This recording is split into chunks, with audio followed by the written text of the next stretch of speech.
Bharatiya Janata party ने मुझे युवा मोर्चा से प्रदेश की जो कार्य समिति थी उससे लेकर अब गुड़गांव में जो अहम जिम्मेदारी दी है चुनाव प्रबंधन को लेकर, उसको लेकर मेरे परिवार के सदस्य जितने भी मेरे साथी अखिल भारतीय हिंदू क्रांति दल, क्योंकि मैं पहले भी अखिल भारतीय हिंदू क्रांति दल के साथ जुड़ के रहा और आज भी अखिल भारतीय हिंदू क्रांति दल के परिवार का हिस्सा हूँ, तो मेरे परिवार के लोगों ने आज उस पद को मिलने पर खुशी जताते हुए जो मेरा सम्मान किया है उसके लिए मैं पूरी टीम को बधाई देता हूं और आभार प्रकट करता हूं सभी साथियों का कि उन्होंने इस अहम जिम्मेदारी पर माननीय नरेंद्र मोदी जी, माननीय मनोहर लाल खट्टर जी, ओम प्रकाश धनखड़ जी और गार्गी कक्कड़ जी, इनका जो आभार व्यक्त किया है उसके लिए सभी बधाई के पात्र। देखिए ऐसा है, चुनाव जब आएंगे तो समय होता है हर चीज़ का और कैंडिडेट्स भी समय के अनुसार बिल्कुल निकल कर सामने आने शुरू हो जाएंगे। अभी जो वार्डबंदी होनी है और कई काम हैं वो सारे होते ही धीरे धीरे सभी लोग दिखने लग जाएंगे। देखिए सबसे पहले तो मैं सेंट्रल गवर्नमेंट की बात करूँ तो माननीय नरेंद्र मोदी जी का जो आज मंत्रालय है वो भी युवाओं से भरपूर है और उन्होंने जिसको भी बागडोर सौंपी, आप देखिए सारे युवा है, तो युवा शक्ति को लेकर जब माननीय प्रधानमंत्री मोदी जी चल रहे हैं तो भारतीय जनता पार्टी 100% युवाओं पर विश्वास करेगी, इसमें कोई दो राय नहीं। युवा जो है हमेशा हर चीज़ की सूझबूझ के साथ काम करता है और कोई भटकाव अगर हो भी जाता है तो समय आने पर वो अपने घर में वापसी भी करेंगे, इसमें कोई दो राय नहीं। तो एक ही बात कहूँगा कि बुजुर्गों का आशीर्वाद सदैव बड़ों के ऊपर रहा, बड़ों के साथ के बगैर बुजुर्ग युवाओं का कभी भी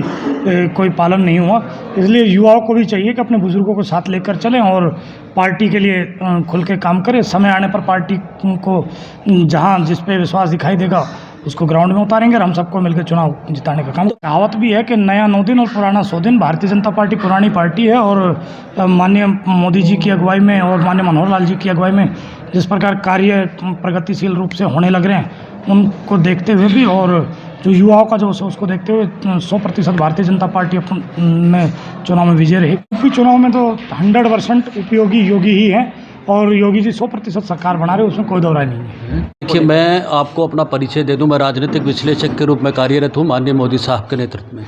भारत के यशस्वी प्रधानमंत्री जी के नेतृत्व में जो उनकी सोच है कि युवाओं को आगे लेकर भारत को एक नई दिशा देना, माननीय प्रधानमंत्री मोदी साहब ने अपने एक संबोधन में कहा था युवाओं को कि हम जॉब सीकर नहीं, जॉब क्रिएटर जो है युवाओं को बनाना चाहते हैं। तो जिस प्रकार माननीय मोदी साहब की जो सोच है कि युवाओं को आगे लाकर भारत की जो नेतृत्व की जो बागडोर है, युवाओं को आगे बढ़ाकर भारत ही एकमात्र देश ऐसा है जहां पर जो है 60 से 70% युवा है। भारत युवा देश है, तो मोदी साहब के मैं ऐसे निर्णयों के लिए जो है उनको कोटि कोटि वंदन करता हूं और माननीय खट्टर साहब मोदी साहब के नेतृत्व में जो युवाओं को आगे बढ़ाकर और उनको सम्मान देकर जो कार्यभार सौंप रहे हैं, ये आने वाली पीढ़ियों के लिए जो है एक इसका जो है बहुत ही सुखद परिणाम हो। देखिए रोज़गार समस्या की जहाँ तक मैं बात करूँ, भारत जो है एक ऐसा इतना बड़ा लोकतांत्रिक देश है, यहाँ पर लगभग जो है 135 करोड़ की जनसंख्या है और जो पिछले 70 सालों से जो सब कुछ जो है व्यवस्था को ख़राब किया था अन्य पार्टियों ने, तो उसके द्वारा जो है माननीय मोदी साहब के नेतृत्व में अब रोज़गार भी उभर कर आ रहे हैं और इतने बड़े देश के अंदर एकदम सभी को रोज़गार मिलना ये बड़ा असंभव है, लेकिन धीरे धीरे अभी व्यवस्थाएं हो रही हैं। आपने जैसे यूपी में देखा होगा, हरियाणा में आप देख रहे हैं आदित्य योगीनाथ जी जो है लाखों की संख्या में जो है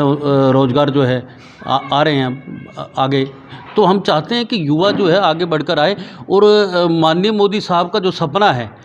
जो युवाओं की जो प्रतिभा है उसको सामने लेकर आएँ। वो रोज़गार खोजने वाले ना हो, रोज़गार देने वाले हों और इस प्रकार की सोच के सब जब भारत चलेगा तो निश्चित तौर पर भारत में बदलाव आएगा। मैं आपकी बात से पूर्णतः सहमत हूँ। जितना हम किसी भी चीज़ को अत्याधुनिक अगर हम करते हैं तो आप एक तरह से देखिए, ना तो आज आपको कैश ले जाने की ज़रूरत है, अगर किसी को पेमेंट करना है तो आपको जो है बड़े आसानी से आप जो है पेटीएम कीजिए और अन्य साधन हैं, बहुत सारे साधन हैं। तो क्या कहते हैं, जितने भी विकसित देश हैं उनमें जो है अत्याधुनिक सुविधाएं हैं, इसी कारण से वो विकसित हैं और आज हम विकासशील की दौड़ से विकसित देश की तरफ जो है अग्रसर हैं। उसका श्रेय एकमात्र जो है माननीय मोदी साहब को। रोजगार बढ़ता जा रहा है। अब आप युवा हैं, अब आप देखिए आप रोजगार कर रहे हैं, ये डिजिटल अगर नहीं होता तो ये रोजगार कहाँ से आपको मिलता। तो जितना जो है भारत आधुनिक होगा उतने ही रोजगार जो है डेवलप होंगे और उतना ही भारत जो है सशक्तिकरण की तरफ आगे बढ़े। मैं युवाओं को यही मैसेज देना चाहूँगा कि एकमात्र जो है उनकी सोच केवल परिवार तक ना रहकर जिस दिन इस बात को समझ लेगी कि हम राष्ट्रवादी,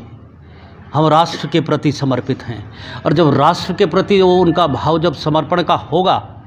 तो निश्चित तौर पर वो परिवार और वो गांव और वो कस्बा सब जो है उसी राष्ट्र के अंदर आते हैं, तो अपने आप विकास होगा। इसी प्रकार की मैं सोच चाहता हूँ बस। कि और 5 राज्यों में जो चुनाव हैं तो बीजेपी के लिए मैं कह रहा हूँ कि माननीय मोदी साहब के नेतृत्व में बीजेपी न केवल जीत कर और एक बहुमत के साथ जो है वापस आ रही है, और जितने भी कई सारी जो है पार्टियां, मैं ये कहता हूं कि माननीय मोदी साहब के नेतृत्व में इस प्रकार की लहर चल चुकी है। बहुत सारी पार्टियां जो हैं उनका अस्तित्व ही समाप्त हो जाएगा और फिर भारत एक पुनः जो है एक ऐसे विश्वगुरु के रूप में उभरेगा जहां एक स्वच्छ वातावरण होगा और युवाओं की सोच जो है एक प्रफुल्लित उनका मन होगा। वो हर तरीके से जो है हर काम अपना कर पाएंगे स्वच्छंद होकर। तो इस प्रकार की सोच भारत में अब जब आ रही है तो आप देख पा रहे हैं कि बहुत ही अच्छा वातावरण जो है बन रहा है। अखिल भारतीय हिंदू क्रांति दल युवा मोर्चा प्रदेश कार्यकारिणी की तरफ से रखा गया, जिसमें नवनियुक्त जिला संयोजक, चुनाव प्रबंधन समिति के नवनियुक्त जिला संयोजक डॉक्टर धर्मेंद्र यादव जी का आज स्वागत यहाँ कार्यालय पर किया गया। और इसमें हमारे प्रेरणा स्रोत डॉक्टर धर्मेंद्र यादव जी, श्री युद्धवीर दलाल जी, भाई प्रदीप गौतम जी और सभी साथियों ने एक प्रण लिया, एक संकल्प लिया कि डिजिटल सेवाओं में युवाओं को ज़्यादा से ज़्यादा जागरूक करके और राष्ट्रीयता के लिए प्रेरित करके उन्हें आगे कामयाब बनाएंगे, और युवाओं को जागृत करके और डिजिटल सेवाओं में उन्हें इतना निपुण करेंगे कि हर हाथ मजबूत होगा और हमारा शीर्ष नेतृत्व माननीय नरेंद्र मोदी जी का जो स्वप्न है, जो विकसित भारत का स्वप्न है, वो संपूर्ण रूप से पूरा होगा। युवाओं को हम इस प्रकार जागरूक कर रहे हैं कि अगर आज हमारा जो देश की, जो किसी भी देश की रीढ़ की हड्डी जो होती है वो एक युवा होती है, और भारत देश में 70% जो युवा हैं, अगर युवा मजबूत होगा तो देश अपने आप ही तरक्की पर जाएगा, विकासशील से विकसित की ओर बढ़ेगा। युवाओं को राष्ट्रीयता के लिए हम प्रेरित करते रहेंगे। इसी प्रकार से हम अपनी संपूर्ण टीम के साथ आगे बढ़ते रहेंगे और युवाओं को ज़्यादा से ज़्यादा साथ जोड़कर राष्ट्रीयता के लिए प्रेरित करते रहेंगे, संकल्पित करते रहेंगे। यही हमारे सभी पूरे संगठन का जो है हमारा मुख्य उद्देश्य है। ये जो आज का कार्यक्रम था भाई, अखिल भारतीय हिंदू क्रांति दल युवा मोर्चा हरियाणा की तरफ से था, जिसमें सभी भाई अपने युवा साथी जो यहाँ मौजूद है और अपने डॉक्टर धर्मेंद्र साहब हैं मानेसर वाले, इनको हमने एक जो चुनाव समिति का संयोजक बनाया जिला गुरुग्राम का, तो इनके सम्मान समारोह में ये कार्यक्रम जो है हमने किया गया था। तो इसमें सभी साथी का पूरा योगदान रहा कार्यक्रम सफल बनाने के लिए, और हमारे बड़े भाई युगवीर सिंह दलाल जी का उनका पूरा आशीर्वाद हमारे साथ है। हम उनकी छत्रछाया में पूरे आशीर्वाद से, उनके पूरे योगदान से हम ये कार्यक्रम करते रहते हैं, चाहे समाज हित में हो, चाहे देश हित में हो, चाहे मंदिर हित में हो, चाहे राष्ट्र में हो। हमेशा जो है हमें तो एक आवाज़ मिलती है भाई राष्ट्र में काम करना है, तो हमें भाई युवा साथी है तो युवा हिंदुत्व के लिए काम करेगा, युवा देश के लिए काम करेगा। युवा को रोज़ अपने मौलिक अधिकार समझने पड़ेंगे। युवा आगे आएंगे तो भाई युवा तो युवा ही है, युवा के सामने कोई टिका भी ना आज तक, तो ठीक है भाई। और शहीद भगत सिंह के पद चिन्हों पर हम चल रहे हैं, हमारा क्रांतिकारी है। और दूसरी बात भाई, देश को चाहिए अधिकारों की आज़ादी, तो वो आज़ादी जो हमारे शहीदों ने देखी थी, एक भगत सिंह युवा थे, तो उनके मार्गदर्शन पे हम चल रहे हैं और जितना हमारे से होगा उतना हम करेंगे। ये नहीं कि हम पीछे हट जाएंगे। जितना हम देश के लिए, राष्ट्र के लिए और समाज के लिए जो योगदान दे सकते हैं वो हमारा युवा साथी देगा और तन मन धन से कार्य करता रहेगा समाज के लिए। संदीप दलाल जी, इनका पूरा सहयोग रहता है हमारे साथ। एक फ़ोन कर दो भाई करने, सारे काम करवा देते हैं भाई। और जितने भी युवा साथी अपने, मतलब हम जो चल रहे हैं भाई, युवा साथी हमारे से जुड़ रहे हैं ना, तो हम कामयाब है। ये मैं अकेला कुछ नहीं कर पाता भाई। आज जो कार्यक्रम हुआ मैंने अकेले नहीं करा है, सभी भाइयों का योगदान रहा है। ये मैंने प्रमोद भाई है गाडोली गांव से, इनका योगदान रहा है। ललित भाई है, संदीप भाई है, राव साहब है, ये भाई और बैठे सारे, तो इनके मतलब पूरे आवाज़ पे इनके एक साथ मिलकर हमने जो है काम करा है। सत्य मान लो मजबूत हो गए ना, मान लो युवा सत्य देखिए हम मजबूत है, तो हम कोई भी काम कितना ही बड़ा काम हो वो आराम से कर पावे भाई। तो मैं तो ये कहूँगा भाई इन सभी युवा साथी का जो माध्यम बना रहे, इनका साथ हमेशा बना रहे, और राष्ट्र के लिए जितना हम कर सकते हैं, हिंदुत्व के लिए जितना काम कर सकते हैं वो हम जरूर करेंगे। और एक बात और कहना चाहूँगा आपके मीडिया के माध्यम से, हम वोट भी उसने देंगे जो हिंदुत्व के लिए आगे आऊँगा, जो हिंदुत्व के लिए काम करेगा उनके लिए हम 24 घंटे हाजिर है। जो हिंदुत्व के लिए काम नहीं करेगा हम उसको वोट नहीं देंगे।